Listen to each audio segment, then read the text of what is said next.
వినూత్నంగా పుట్టినరోజు వేడుకలు.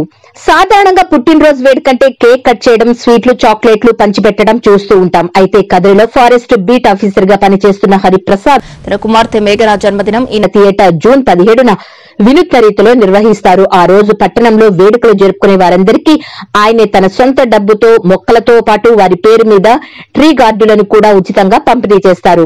ఈసారి కూడా హరిత నేస్తం అలాగే పంపిణీ చేస్తున్నట్లు ఆయన పత్రికాముఖంగా తెలియజేశారు. ఆ రోజు పట్టణంలో జెడ్పీ బాలికల ఉన్నత పాఠశాల ప్రాంగణంలో ఎమ్మెల్యే డాక్టర్ పివి సిద్దారెడ్డితో పాటు అన్ని ప్రభుత్వ శాఖల అధికారుల పేరు మీద ఒక మొక్క నాటేందుకు ఏర్పాట్లు చేసుకున్నట్లు తెలిపారు. 17న పుట్టినరోజు జరుపుకునే వారు మొక్కలతో పాటు ట్రీ గార్డు పొందేందుకు తన పేరును ఈ నెల 31వ తేదీలోగా 9441387357 కు ఫోన్ చేసి తెలియజేయాలని విజ్ఞప్తి చేశారు.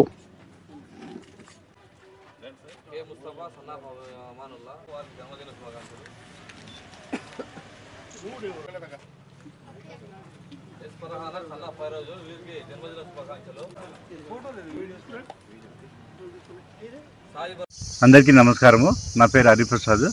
నేను ఫారెస్ట్ బీట్ ఆఫీసర్గా కదిరేందులో పనిచేస్తున్నాను. ప్రతి సంవత్సరము జూన్ 17వ తేదీన మా అమ్మాయి మేఘన పుట్టినరోజు సందర్భంగా అదే రోజు నుండి ఏడాది పొడవునా పుట్టినరోజు జరుపుకునే వారందరికీ కోరిన మొక్క టీ గార్డ్స్ పంపిణీ చేస్తున్నాను. అదేవిధంగా ఈ సంవత్సరం కూడా ఈ కార్యక్రమాన్ని కొనసాగిస్తూ ఈ నెల 17వ తేదీన బాలికల ఉన్నత పాఠశాల ఆవరణలో జరిగే హరిత నేస్తం కార్యక్రమంలో మొక్కలు పంపిణీ చేస్తున్నాను. అదే రోజు వివిధ ప్రభుత్వ శాఖల అధికారుల చేతుల మీద ఒక్కొక్క మొక్క నాటాలని కోరుకుంటున్నాను. ప్రతి ఒక్కరూ తమ జన్మదినాన్ని గుర్తుగా ఒక మొక్క నాటి పెంచి పెద్ద చేసి పర్యావరణ పరిరక్షణలో భాగస్వాములు కావాలని కోరుకుంటున్నాను. ఇప్పుడు మనిషి అవసరాల కోసం కానీ లేదా రోడ్డు విస్తరణ పనుల కోసం కానీ చాలా చెట్లు తొలగిస్తున్నారు. దానివలన పర్యావరణం దెబ్బతింటుంది, పచ్చదనం అంతరించిపోతుంది. కాబట్టి ప్రతి ఒక్కరూ తమ వంతు బాధ్యతగా ఏదో ఒక సందర్భంలో ఒక మొక్క నాటి పర్యావరణ పరిరక్షణకు భాగస్వాములు కావాలని కోరుకుంటున్నాను. ఈ రోజు రాయలసీమ కమ్యూనిస్టు పార్టీ అనుబంధ సంఘమైన రాయలసీమ ట్రేడ్ యూనియన్ ఆధ్వర్యంలో కదిరి పట్టణంలో నివసిస్తున్న ఎంతో మంది ఆటో డ్రైవర్లకు రాష్ట్ర ప్రభుత్వం 10,000 రూపాయల పథకాన్ని ప్రవేశపెట్టడం జరిగింది. కానీ ఈ పథకం సొంత ఆటో ఉన్న వారు మాత్రమే లబ్ది పొందుతారు. ఎందుకంటే వారి కింద పనిచేస్తున్న డ్రైవర్లు మాత్రం చాలా ఇబ్బందులు పడుతున్నారు. కారణం ఏంటంటే లైసెన్స్ ఉన్న డ్రైవర్లకు ఈ పథకం ఇవ్వకపోవడం చాలా బాధాకరం.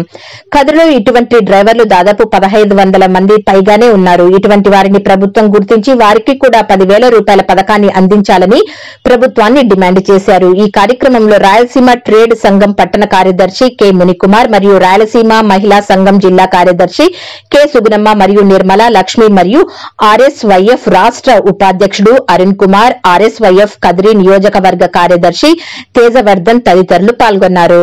ఈరోజు కదిరి డివిజన్ ఆర్డీఓ గారికి వినతి పత్రం ఇవ్వడం జరిగింది. విషయం ఏమంటే కదిరి పట్టణంలో ఎంతో మంది ఆటో డ్రైవర్లు దాదాపు 1,500 మంది పైచులకు నివసిస్తున్నారు.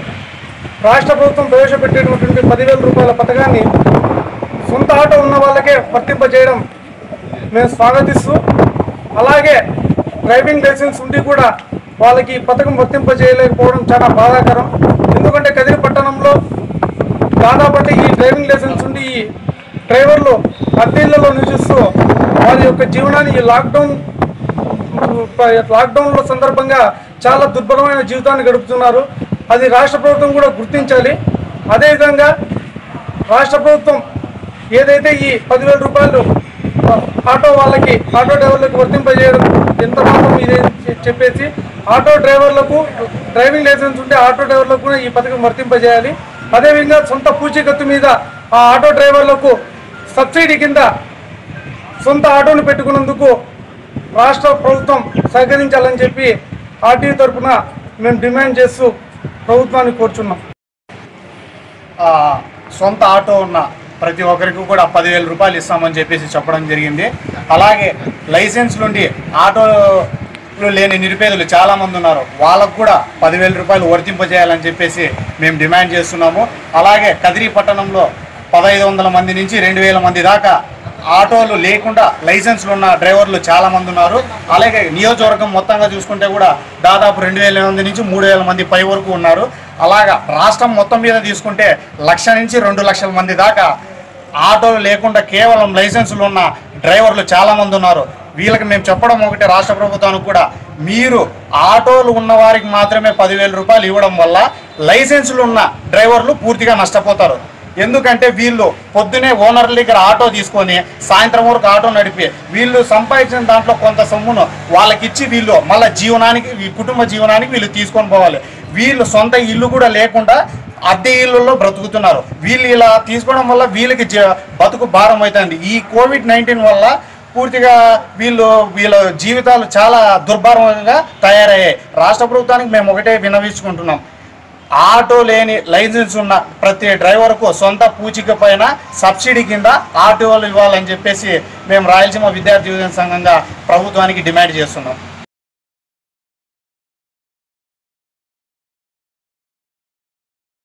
ట్యానేజర్ మార్కెటింగ్ స్వచ్ఛంద సంస్థ ఆధ్వర్యంలో 577 మంది పేద రైతులకు కూలీలకు నిత్యావసర సరుకుల పంపిణీ కార్యక్రమం గత 4 రోజుల నుంచి తనకల్లు మండలంలోని 24 గ్రామాలలోని 577 నిరుపేద కుటుంబాలను గుర్తించి ఆ కుటుంబాలకు చౌడేశ్వరి రైతు ఉత్పత్తిదారుల కంపెనీ లిమిటెడ్ ఆధ్వర్యంలో ట్యానేజర్ సంస్థ చేయూతతో నిత్యావసర సరుకులను అందజేయడం జరిగింది.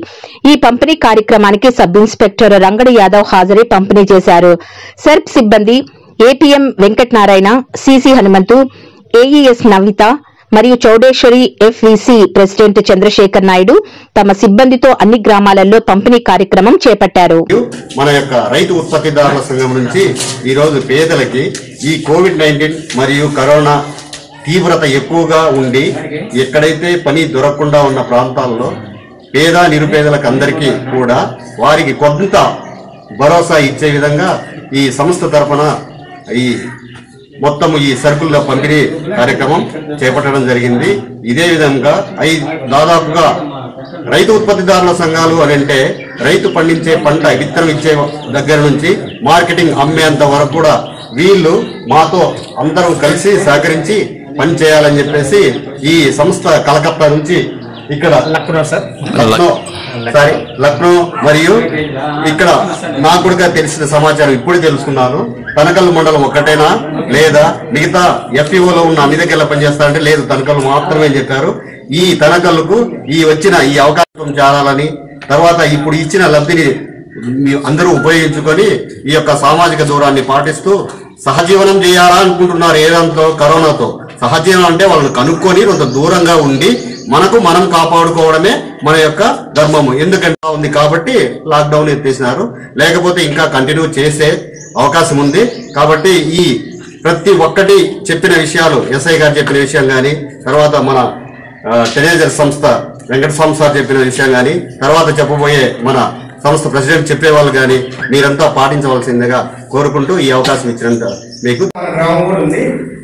కాకపోతే ఏమంటే మనకి మహమ్మారి కరోనా ఎఫెక్ట్ వల్ల చాలా మంది గ్రామీణ ప్రాంతాల్లో ఉన్న నిరుపేదలు ఏమి పని లేక లాక్డౌన్ ఇంటికి పరిచయం వల్ల మన సంస్థ ఆలోచన చేసేసి ఏదో కొంత స్నేహితులు ఇవ్వాలని చెప్పేసి ఒక 5 కేజీలు బియ్యము, కందిపప్పు, ఆయిల్, బిస్కెట్లు, మాస్కులు, ఉప్పు, సబ్బులు ఇవి పంపిణీ చేశారనమాట. మరి పంపిణీ చేశారు కాబట్టి ఎక్కువ కాకుండా మీరు కూడా కొద్దిగా తృప్తి చెందేసి మన ఎస్ఐ సార్ ద్వారా చేతుల మీద మనం ఇవ్వాలనుకున్నాము. ఇది సార్ రావడం మాకు 2వ కార్యక్రమం. సార్కి మరి మన టెనేజర్ సంస్థ తరఫున మరి కొట్టుకోట మన రైతుల తరఫున ఇంకోసారి మీ కృతజ్ఞతలు తెలుపుతున్నాం సార్. మేము చౌడేశ్వరి రైతు ఉత్పత్తిదారుల సంస్థ తరఫున 1908 మందితో రైతులతో సంఘాలు ఏర్పాటు చేయడం జరిగింది. అలాగే మన టెనేజర్ వారు ఆధ్వర్యంలో ఈరోజు మన కొత్తకోట గ్రామం నుండి 36 నిరుపేద కుటుంబాలకు ఈ కరోనా కారణం వల్ల ఎక్కువగా బాధపడుతున్నటువంటి వారికి ఈ నిత్యావసర సరుకులు అనేటువంటి 7 రకాలైనటువంటి వస్తువులను పంపిణీ చేసేందుకు గాను టెనేజర్ వారికి ఈ గ్రామం తరఫున మరియు చౌడేశ్వరి రైతు ఉత్పత్తిదారుల సంస్థ తరఫున కూడా ప్రత్యేకంగా ధన్యవాదాలు తెలుపుకుంటూ ఈ అవకాశం ఇచ్చినటువంటి అందరికీ కూడా ధన్యవాదాలు. ఖచ్చితంగా అందరూ మాస్క్ వాడే తీరాల. మనిషికి ఇంత దూరం ఎందుకు పెరుగుతుందంటే మనిషికి 3 అడుగుల దూరం మెయింటైన్ చేయాలి ఖచ్చితంగా. కాబట్టి ఇంకా ఈ మన కరోనా అనేది పోలేదు ఇంకా. కాబట్టి 60 ఏళ్ళు పైబడిన వాళ్ళు కానీ, ముసలి చిన్న పిల్లలు కానీ బయటకి ఎక్కడికి వెళ్ళొద్దు. వేరే ఊళ్ళకి మీ బంధువుల నుంచి ఎక్కడెక్కడ ఊరు నుంచి వేరే ఊరు నుంచి తమిళనాడు, కర్ణాటక, కేరళ నుంచి ఎవరు కూడా పిలుచుకోవద్దు. మీ బంధువులైనా సరే ఎవరైనా సరే మీ బంధువులు ఇంటికి ఎవరు ప్రస్తుతం మనం బతికే ఈ పరిస్థితుల్లో ఉన్నాం కాబట్టి ఎవరి బంధువులు కూడా ఇంటికి పిలుచుకోవద్దు. మీ ఊర్లో ఎవరైనా కొత్త వాళ్ళు వస్తే కూడా వెంటనే ఇన్ఫార్మ్ చేయాలి. సార్ పాలనకోట నుంచి ముఖ్యంగా తమిళనాడు నుంచి కానీ, కర్ణాటక నుంచి వచ్చారు కానీ, కేరళ నుంచి మహారాష్ట్ర నుంచి గుజరాత్ నుంచి చాలా మంది వస్తున్నారు. ఈ వచ్చిన వాళ్ళందరూ కూడా మేము క్వారంటైన్ పెట్టుకున్నాం తీసుకోవాలి, ఎందుకంటే మనకి ఎవరికి సోకకూడదనే ఉద్దేశంతో. కాబట్టి ఇవన్నీ ఉన్నాయి కాబట్టి మీరు అందరూ కూడా జాగ్రత్తగా ఇది మెయింటైన్ చేయాల్సిందిగా చెప్తున్నాం అంతే.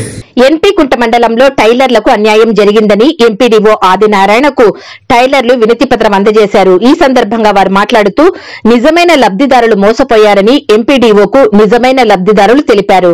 మాకు తగిన న్యాయం చేయాలని వినతి పత్రం అందజేశారు.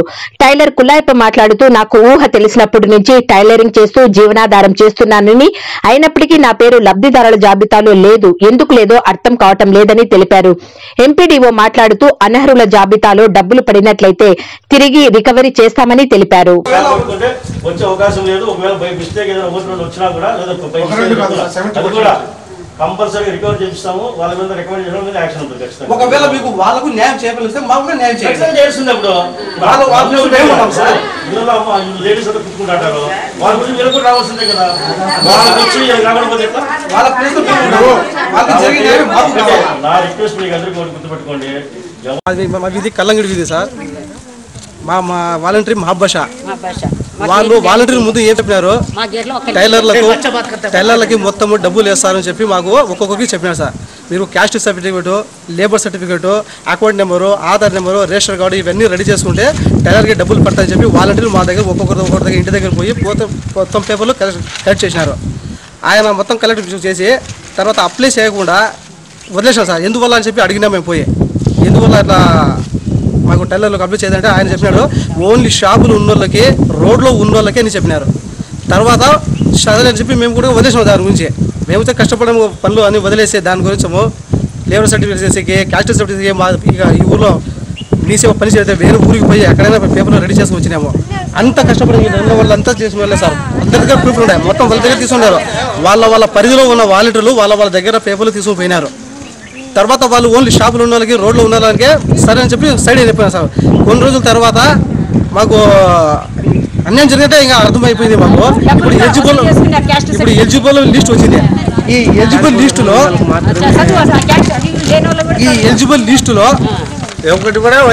షాపులు ఉన్నోళ్ళు ఉండరు, లేని వాళ్ళు ఉండరు. వీధిలో ఉన్న వాళ్ళకి లేవు అని చెప్పారు. కానీ వీళ్ళు వీధిలో ఉన్న వాళ్ళు చాలా మంది ఉన్నారు. వీధిలో ఉండేవాళ్ళు ఉన్నారు, షాపులు ఉండరు, మెయిన్ రోడ్ వాళ్ళు ఉన్నారు. కానీ మెయిన్ రోడ్డు ఉన్న వాళ్ళకు మొత్తం అందరికి రాలే. ఇది రాజకీయ పరంగా వాళ్ళ చుట్టాలతో, వాళ్ళ బంధువులతో, వాళ్ళ రికమెండేషన్లతో ఈ వాలంటీర్లు కొందరు వాళ్ళకు చేసుకున్నారు సార్. మాకైతే చాలా అన్యాయం జరిగింది. మాకు న్యాయం జరగాలి. 15 ఏళ్ళు 20 ఏళ్ళ నుండి కుడుతున్నాము. అసలు వీధిలో ఉన్న వాళ్ళకి కూడా అందరికీ వచ్చింది, మాకు రాలేదు సార్. మాకు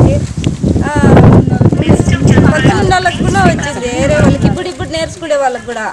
కానీ అన్ని కుట్టే వాళ్ళకి మాకు ఎవరికి రాలేదు సార్. లెక్క వేసుకోండి. మాకు ఏజే 50 ఏండ్లు, 48 ఏండ్లు చూసుకొని పిల్లలకు. నేను పూలగొండలో నా వయసు 10 సంవత్సరాల నుండి నేను టైలర్ పని చేసుకున్నాను. దాదాపు ఈ ఏరియాలో కుల్లాయప్ప టైలర్ అంటేనే అందరికి తెలిసేది. దాదాపు ఇప్పుడు నా వయసు 50 సంవత్సరాల పైన దాటినా కూడా ఇంతవరకు టైలర్ పని చేస్తున్నాను. కానీ నా పేరు పూర్తిగా లేదు. జగన్ సార్ కూడా దానికి నాకు నేను చేసే సేవా కార్యక్రమం చేసి నేను చేసే కార్యక్రమాలు చూసి జగన్ సార్ కూడా ప్రశంస పత్రం ఇచ్చినాడు. కుల్లాయప్ప టైలర్ అని ఆయనకు సేవా కార్యక్రమంతో సహా ఇచ్చినాడు. ఇది ఆధారం కూడా పెట్టండి. కానీ మా పేరే పూర్తి లేకుండా పోతే ఏమన్నాయేమో ఇది అర్థం కావడం. దీని గురించి ఖచ్చితంగా మా ఆడపడుచులందరూ కూడా చాలా మంది టైలర్ పని చేసి బతికేవాళ్ళు. వీళ్ళకి కూడా అవకాశం లేకుండా పోతే చాలా అన్యాయము. దీని మీద అధికారులు స్పందించి జగన్ సార్తో ఇచ్చిన మెమోరాం కూడా ఉంది. ఏమే ఇది కూడా పొందుపరచాలని. ఇప్పుడు 25 ఏండ్లు అయింది మేము కుట్టబట్టి. అయినా 25 ఏండ్ల నుంచి కూడా మాకేం దీని మీద ఆదాయం ఏం చూపిలే. ఇప్పుడు నేర్చుకున్న పోని వాళ్ళకి వేసేసిన వాళ్ళ పేర్లు పడినాయి. మేము ఇప్పుడు ప్రస్తుతానికి మాకు న్యాయం చేయండి అంతవరకే. మేము ఒకరికి ఏంటి ఎవరికి లేము, మాకు ఇడ వచ్చి ఎవరికన్నా ఇచ్చుకోండి. షాపులు ఉండే వాళ్ళకి ఇస్తామని అంటే మేము పక్కకు తోసుకున్నాము.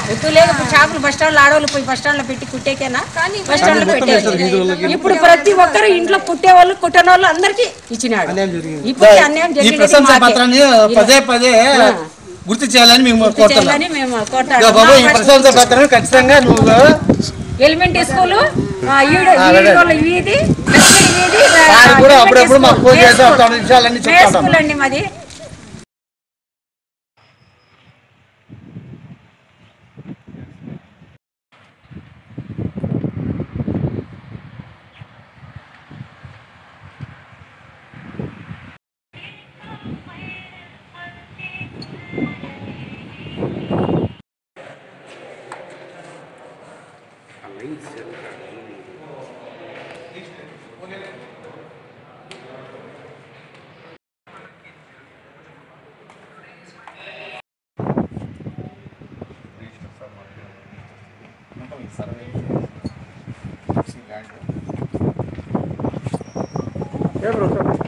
స్థానిక ఆర్టీఓ ఆఫీస్ నందు ఆర్టీఓ గారికి వినతి పత్రం అందించడానికి వచ్చినాము. ఏమిటంటే మన కదిరి పట్టణం కుటాగుళ్ళ వద్ద రైల్వే గేట్ వద్ద గల ఒబ్బోడ్ ఆస్తులు గత 6 నెలల ముందు మేము వచ్చి మా ఏపీ మెప్మా ఆధ్వర్యంలో ఆ ఇసుక రీచ్ చేస్తూ ఉంటే దాన్ని కూడా మేము అడ్డుకున్నాము. అప్పుడు అడ్డుకోవడం జరిగింది. ప్రస్తుతం ఇంకోటి ఏమంటే ఆ స్థలంలో ఇప్పుడు రోడ్డు వేస్తున్నారు. గత 4-5 రోజుల నుంచి మా ముస్లిం సోదరులు రాజకీయాలకు అతీతంగా చాలామంది నిరసనలు వ్యక్తం చేస్తున్నారు. అయినా కూడా ప్రభుత్వం పట్టించుకోవడం లేదు. కదిరి మున్సిపాలిటీ నందు తక్కువ ఉన్నా కూడా కనీసం 60 నుంచి 70% మంది ముస్లిం మైనార్టీల జనసంఖ్య ఉంది.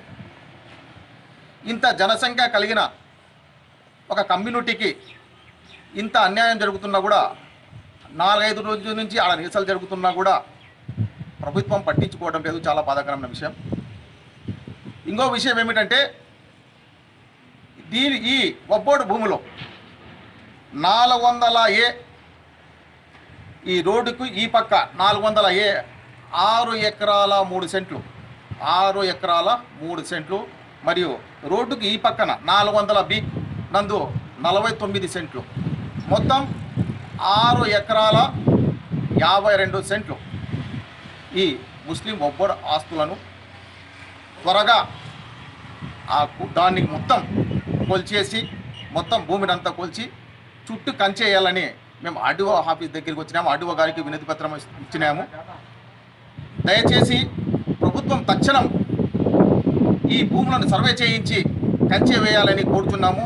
లేదు మీ సర్వే చేసి కంచె మీరు వేయాలంటే మా ఏపీ మా సొంత నిధులతో కంచె వేయడానికి కూడా మేము సిద్ధంగా ఉన్నాము. చాలా సంవత్సరాల నుంచి మా ఒబ్బోడు ఆస్తులు పోగొట్టుకుంటూ వస్తున్నాము. దయచేసి ప్రభుత్వం స్పందించి ఈ కొల్చడానికి మీకు సంవత్సరాలు నెలలు పట్టవు. మీరు శ్రద్ధ చూపిస్తే ఒక రోజులో మొత్తం సర్వే చేసేయచ్చు, తర్వాత బౌండరీ వేసేయచ్చు. ఈ ముస్లిం ఆస్తులను చాలా ఆస్తులను పోగొట్టుకున్నాము. ఒబ్బోడు ఆస్తులను కొన్ని 100 ఎకరాలు పోగొట్టుకున్నాము ఈ కదిరి నియోజకవర్గంలోనే. అయినా కూడా ఎన్ని పోగొట్టుకుంటున్నామంటే ప్రతిసారి ఒబ్బోడు ఆస్తుల మీదే కన్ను. ఈ రియల్ ఎస్టేట్ వాళ్ళు కానీ ఎవరికైనా కానీ ఈ రియల్ ఎస్టేట్ వాళ్ళు ఇంకా చాలామంది ఉన్నారు. చెప్పాల్సిన అవసరం లేదు. చాలామంది ప్రజలకు తెలుసు. ఎవరు చూసినా ముస్లిం ఒబ్బోళ్ళ మీద చేయడం ఇది షరా మామూలు అయిపోయింది. ఇటువంటి పునరావృతం కాకుండా మేము చట్టరీత ఏమైనా చర్యలు వాళ్ళ మీద తీసుకోవడానికి కూడా మేము వెనకాడము. అదేవిధంగా అతి తొందరగానే ఈ కంచె వేయాలని, సర్వే చేసి కంచె వేయాలని మా ఏపీ మెప్మా ద్వారా మరోసారి డిమాండ్ చేస్తున్నాము. ఈ అవకాశం కలిగించిన కదిరి పట్టణ ప్రజలకు తెలియజేయడం ఏమనగా ఏపీ మెప్మా ఆధ్వర్యంలో ఈరోజు మనము సదరు రెవెన్యూ డివిజనల్ అధికారి వారికి వినతి పత్రం ఇవ్వడం జరిగింది. కదిరి పట్టణంలో అనంతపురం రోడ్డు కుటాగుళ్ళ రైల్వే గేటు దగ్గర 400A 400B ఈ 2 నంబర్ల పైకి 6 ఎకరాల 52 సెంట్ల ఒబ్బోడు భూమి ఉన్నది. ఈ భూమి గత కొన్ని సంవత్సరాలుగా కొన్ని విధాలుగా ఎవరికైతే ఏ విధంగా అయితే అనుకూలంగా కావాలని కోరుకుంటున్నారో ఆ విధంగా కొంతమంది ఇండ్ల కోసం కబ్జా చేయడం కానీ మరి కొంతమంది రియల్ ఎస్టేట్ వ్యాపారులు కబ్జా చేయడం కానీ జరుగుతున్నది.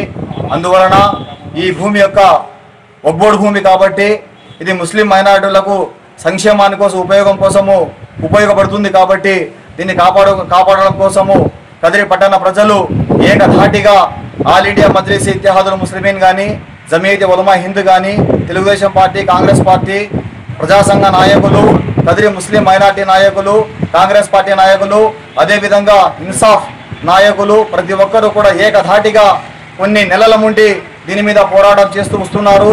ఈ పోరాటం చేస్తూ ఈ యొక్క ప్రభుత్వ భూమిని కాపాడుకోవాలని చెప్పి ఈ యొక్క ఒగ్గోడు భూమిని కాపాడుకోవాలని చెప్పేసి ఏకధాటిగా పోరాటం చేస్తున్నారు.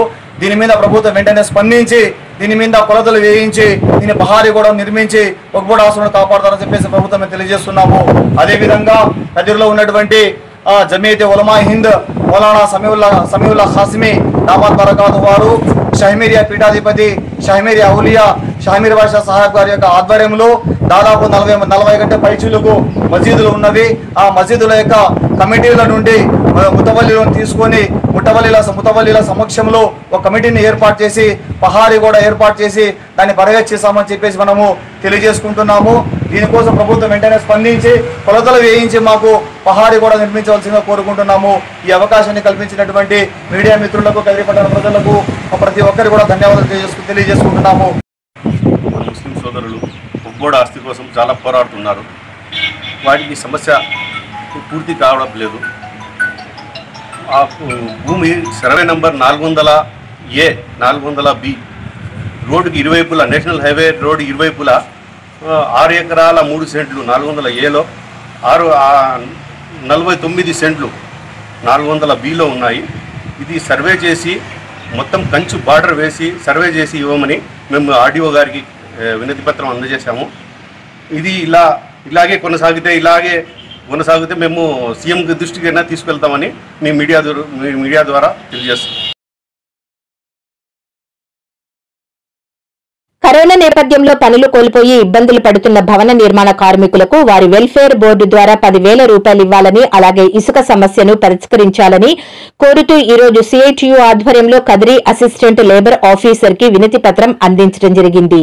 ఈ కార్యక్రమంలో సిఐటియు జిల్లా ఉపాధ్యక్షులు జిఎల్ నరసింహులు, జిల్లా కార్యదర్శి లక్ష్మీనారాయణ, డివిజన్ నాయకులు Sambasiva, Harinath Reddy, Jaganmohan, Kutala Ravi, Sriramulu, building working union నాయకులు వెంకటరమణ, రామకృష్ణ, గంగరాజు తదితరులు పాల్గొన్నారు.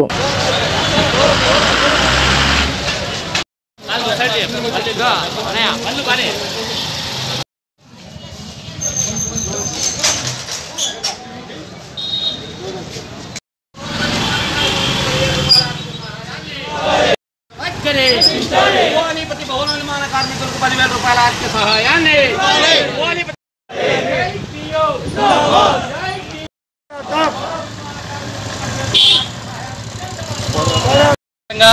భవన నిర్మాణ కార్మికుల సమస్యల పరిష్కారం కోసం లేబర్ కార్యాలయం ముందు నిరసన కార్యక్రమం తెలియజేస్తున్నాం. అదేవిధంగా భవన నిర్మాణ కార్మిక సంఘం సిఐటియు ఆధ్వర్యంలో కదిరి లేబర్ కార్యాలయం ముందు నిరసన కార్యక్రమం తెలియజేస్తున్నాం. ఈ కార్యక్రమంలో పాల్గొనే భవన నిర్మాణ కార్మికులు ఇప్పుడే మెమరాండం లేబర్ అధికారి గారికి ఇవ్వడం జరిగింది. ముఖ్యంగా లాక్డౌన్ కారణంగా భవన నిర్మాణ కార్మికులుగా పనిచేస్తున్నటువంటి ఈ రాష్ట్రంలో 30 లక్షల మంది ఉన్నారు. ఈ 30 లక్షల మంది వాళ్ళ కుటుంబాలు కలుపుకుంటే 1 కోటి మంది వాళ్ళ జనాభా ఉంటుంది. ఈ 1 కోటి మందిని ఏదైతే లేబర్ డిపార్ట్మెంట్ కార్మికులుగా పనిచేస్తున్నటువంటి భవన నిర్మాణ కార్మిక సంఘంలో పనిచేస్తున్నటువంటి వారందరినీ 10,000 రూపాయల జీవన భృతి ఇచ్చి ఆ కుటుంబాలను ఆదుకోవాలని, ఏదైతే ఇసుక కొరత వల్ల ఈరోజు కార్మికులు ఆత్మహత్యలు చేసుకొని పని లేక రెక్కాడితే కానీ డొక్క నిండని పరిస్థితి ఈరోజు కార్మికులకు ఉంది. ఇలాంటి సమస్యల పరిష్కారం కోసం అనేక సార్లు ముఖ్యమంత్రి గారికి కానీ, కార్మిక శాఖ మంత్రి గారికి కానీ, కార్మిక లేబర్ అధికారులకు కానీ వినతి పత్రాలు, మెమరాండాలు, రాయబారాలు తెలిపిన భవన నిర్మాణ కార్మికులకు సమస్యల పరిష్కారం కాలేదు. అందులో భాగంగానే ఇప్పటికైనా ప్రభుత్వం స్పందించి కేంద్ర ప్రభుత్వం ప్రకటించినటువంటి 20 లక్షల కోట్ల రూపాయల్లో భవన నిర్మాణ కార్మికులకు కూడా మనకు తన వాటా వస్తుందని అందరూ ఆలోచించారు. కానీ 20 లక్షల కోట్ల రూపాయల్లో 20 రూపాయలు కూడా భవన నిర్మాణ కార్మికులు ఇచ్చి కేంద్ర ప్రభుత్వం ఆదుకోవడంలో విఫలమైంది. అందుకోసం ఇప్పటికైనా కేంద్ర ప్రభుత్వం, రాష్ట్ర ప్రభుత్వాలు భవన నిర్మాణ కార్మిక రంగంలో పనిచేస్తున్నటువంటి ప్రతి కార్మికునికి 10,000 రూపాయలు జీవన భృతి ఇచ్చి ఆ కుటుంబాలను ఆదుకోవాలని, ఈ సమస్య పరిష్కారం అయ్యేంత వరకు సిఐటియు రంగంగా మేము భవన నిర్మాణ కార్మికుల తరపున పోరాటం చేస్తామని తెలియజేస్తూ, ముఖ్యంగా భవన నిర్మాణ కార్మికుల సమస్యలు రెండు ఉన్నాయి. ఒకటి ఇసుక రవాణాలో చాలా జాప్యం జరుగుతుంది. ఎవరైతే అధికారులు డబ్బులు ఎక్కువగా ఇస్తారో వాళ్ళకు మాత్రమే ఇసుకను సరఫరా చేస్తున్నారు. నిరుపేదలకైతే ఇసుక అందుబాటులో లేదు. ఆ ఇసుకను అందుబాటులోకి తేవాలంటే ప్రత్యేకంగా ఒక మండలానికి ఒక రీచ్ ఏర్పాటు చేయాలని మేము మనస్ఫూర్తిగా కోరుకుంటున్నాము. కోవిడ్ కారణం వల్ల రాష్ట్ర వ్యాప్తంగా దాదాపు 30 లక్షల మంది ఉన్నటువంటి భవన నిర్మాణ కార్మికులు ఉపాధి లేక పనులు లేక తీవ్ర ఇబ్బందులు పడుతున్న విషయం అందరికీ తెలియని విషయమే. కాబట్టి ఆ భవన నిర్మాణ కార్మికులందరినీ ఆదుకోవాలని చెప్పేసి అలాగే 6 నెలల పాటు ఉపాధి కోల్పోయిన 6 నెలల పాటు వీళ్ళందరికీ కూడా 10,000 రూపాయల జీవనభృతి ఇవ్వాలని చెప్పేసి అలాగే ప్రతి ఒక్క కుటుంబానికి కూడా రేషన్ కార్డులో ఉన్నటువంటి ప్రతి ఒక్కరికి కూడా 10 కేజీల చొప్పున నిత్యావసర సరుకులు అలాగే బియ్యాన్ని ఇవ్వాలని చెప్పేసి 6 నెలల పాటు ఇవ్వాలని చెప్పేసి సిఐటి ఆధ్వర్యంలో ఈరోజు రాష్ట్ర వ్యాప్తంగా నిరసన కార్యక్రమాలు పిలిపివ్వడం జరిగింది. అందులో భాగంగా కదిరి లేబర్ ఆఫీసర్ కూడా సిఐటి ఆధ్వర్యంలో ఈరోజు ఈ ధర్నా కార్యక్రమం నిర్వహిస్తున్నాం. ప్రధానంగా మనం అందరూ చూస్తాము, ప్రపంచవ్యాప్తంగా ఈరోజు కరోనా వల్ల ఆర్థిక రంగంతో పాటు నిత్యం ప్రజలు ఉన్నటువంటి అందరూ కూడా అతలకుతలమైనారు. దాంట్లో ప్రధానంగా మన రాష్ట్రంలో తీసుకుంటే ఎక్కువ మంది కార్మికులుగా రంగంలో ఉన్నటువంటి కార్మికులు ఈరోజు భవన నిర్మాణ కార్మికులు దాదాపు 30 లక్షల మంది అంటే పరోక్షంగా 1 కోటి మంది అవుతారు. మరి వీళ్ళందరినీ ఆదుకోవడంలో రాష్ట్ర ప్రభుత్వం అటు కేంద్ర ప్రభుత్వం పూర్తిగా విఫలమైంది. అలాగనే కేంద్ర ప్రభుత్వం ప్రకటన కూడా చేసింది, ఈ రాష్ట్రాల్లో వెల్ఫేర్ బోర్డు ఉంది, ఆ వెల్ఫేర్ బోర్డు నుంచి ఆ కార్మికులకు ఆదుకోవాలని చెప్పేసి కూడా కేంద్ర ప్రభుత్వం సూచనాప్రాయం చెప్పింది. ఆ రకంగా తీసుకుంటే కన్నా కేరళలో అక్కడ ఉన్న కార్మికులందరికీ కూడా ప్రతి ఒక్క నెల కూడా 10,000 రూపాయలు ఇచ్చి ఆ రకంగా ఆదుకోవడం జరిగింది. కానీ మన రాష్ట్ర ప్రభుత్వం ఆ రకంగా చర్యలు తీసుకోవడంలో ఆ రకంగా చేయడంలో పూర్తి విఫలమైంది. కాబట్టి ఇప్పటికైనా రాష్ట్ర ప్రభుత్వం ఆలోచన చేయాలా. ఏదైతే మిగతా రంగాల వారికి ఆటో డ్రైవర్లకి అలాగనే మన షాపులో ఉన్నటువంటి టైలర్లకు కానీ ఇలాంటి బార్బర్లందరికీ కూడా 10,000 రూపాయలు ఏ రకంగా ఇస్తూ ఉందో అలాగనే భవన నిర్మాణ కార్మికులకు కూడా, ఎందుకంటే రాష్ట్ర ప్రభుత్వం అధికారంలో డెవలప్ కావాలంటే కన్నా వలస కార్మికులు తీసుకున్నా లేదంటే భవన నిర్మాణ కార్మికులు తీసుకున్నా లేదంటే పారిశ్రామిక అభివృద్ధి కావాలన్నా కూడా వీళ్ళ శ్రమ వీళ్ళ పాత్ర చాలా కీలకంగా ఉంది. కాబట్టి వీళ్ళు కూడా 10,000 రూపాయలు ఇవ్వాలని చెప్పేసి కూడా మేము సిఐటిగా కోరుతున్నాం. కరోనా నేపథ్యంలో పనులు కోల్పోయిన భవన నిర్మాణ కార్మికులకి జీవనభృతి కింద 10,000 రూపాయల ఆర్థిక సహాయం అందించాలని చెప్పి ప్రధానంగా డిమాండ్ చేస్తూ ఈరోజు రాష్ట్ర వ్యాప్తంగా సిఐటి ఆధ్వర్యంలో నిరసన తెలియజేస్తూ ఉన్నాం. ఇప్పటికైనా కేంద్ర రాష్ట్ర ప్రభుత్వాలు రెండు కూడా ఆలోచన చేయాలి. ఎప్పుడైతే కరోనా వచ్చిందో ఈ కరోనా వచ్చిన నేపథ్యంలో అకస్మాత్తుగా లాక్డౌన్ పెట్టేశారు. ఇప్పుడు 2 నెలలు పూర్తిగా అయిపోయింది. అంటే పూర్తిగా కార్మికులకంతా కూడా పని కోల్పోయి ఇళ్లకే పరిమితమైనారు. ఈ నేపథ్యంలో ఇప్పటికే అన్ని రంగాల కార్మికులకి ఏదో కొంత సహాయం చేయడానికి ప్రభుత్వం చర్యలు తీసుకుంటా ఉంది. ఆ పరిస్థితుల్లోనే ఈ రాష్ట్రంలో ఉన్నటువంటి భవన నిర్మాణ కార్మికులు కూడా 10,000 రూపాయలు జీవనభృతి ఇవ్వాలని చెప్పేసి మేము రాష్ట్ర ప్రభుత్వాన్ని అడుగుతా ఉన్నాం. కేంద్ర ప్రభుత్వం స్పష్టంగా చెప్పింది, వెల్ఫేర్ బోర్డు నిధులు ఏవైతే రాష్ట్రంలో ఉన్నాయో ఆ నిధుల నుంచి భవన నిర్మాణ కార్మికులకు 10,000 రూపాయల ఆర్థిక సహాయం చేయండి అని చెప్పేసి కేంద్ర ప్రభుత్వం చెప్పినప్పటికీ కూడా ఈరోజు ఈ రాష్ట్ర ప్రభుత్వం ఆ రకంగా వెల్ఫేర్ నిధులు తీసి కార్మికులకు ఇవ్వడానికి చేతులు రావడం లేదు.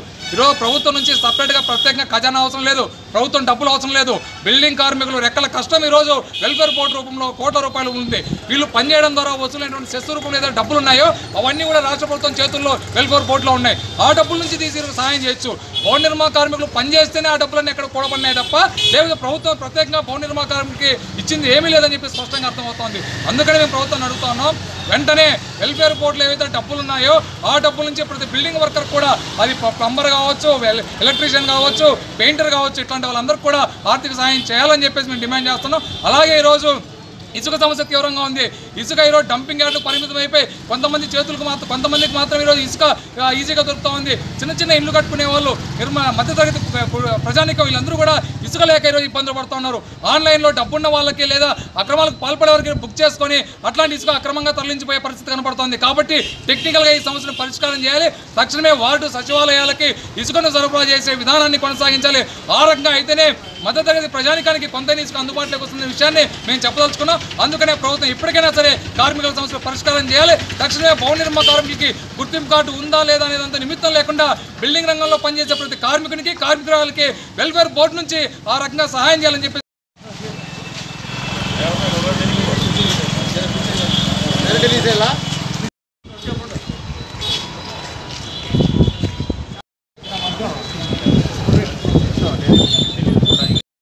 తరఫున భవన నిర్మాణ కార్మికులకి మరియు ఇతర నిర్మాణ రంగ కార్మికులందరికీ ఈ కరోనా సందర్భంగా ఉపాధి కోల్పోయిన కార్మికులందరికీ ఒక్కొక్కరికి 10,000 రూపాయలు వెల్ఫేర్ బోర్డు ద్వారా చెల్లించాలని ఇక్కడికి సిఐటి కార్మికులు, నాయకులు, నరసింహులు గారు, హరి గారు అందరూ ఈ రిప్రజెంటేషన్ని గవర్నమెంట్కి రిప్రజెంటేషన్ చాలా వీళ్ళది సమంజసమే. దీన్ని గవర్నమెంట్కి పై అధికారులకి వీళ్ళ విజ్ఞప్తి కోసం పంపడం జరుగుతుంది.